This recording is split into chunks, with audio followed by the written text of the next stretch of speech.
Nadakpan sa mga pulis sa Saksak Police Station ug PDEA Regional Office 11 pasado alas 12 kaganyang kadlawon Agosto 2 sa Hizon Road, Barangay Pampanga, Davao City ang usa ka alias Jonas, 34 anyos, way trabaho, residente sa Purok 39, Barangay Puan ug alias Princess, 28 anyos nga taga St. Peter Street, Barangay Crossing, Bayabas, Turil nga napalitan og illegal nga droga sa pusher buyer nga pulis. Nakuha sa posisyon sa mga dinakpan ang tulo ka mga sachets sa gituang shabu nga bana-bana sa otoridad ana sa 20,264 pesos ang kantidad.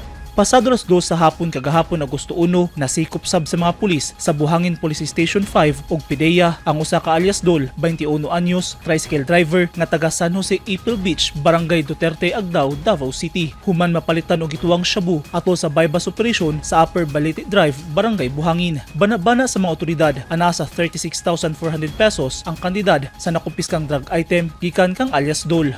Ug niadtong Hulyo 30 sa gabi, nadakpan sab sila alias Junjun ug alias Julius dihang napalitan og gituang shabu sa gikasa nga bypass sa Santa Ana Police Station 1 sa Purok 8-B Barangay 31-D, Davao City. Nakuha gikan sa mga suspect ang mga sachet sa gituang shabu nga dunay estimated street value nga 34,748 pesos. Himas-rehas na ang mga dinakpan. Magatubang sila og kasong paglapa sa Section 5 ug 11 sa Article 2 sa Republic Act 9165 kon Comprehensive Dangerous Drugs Act of 2002.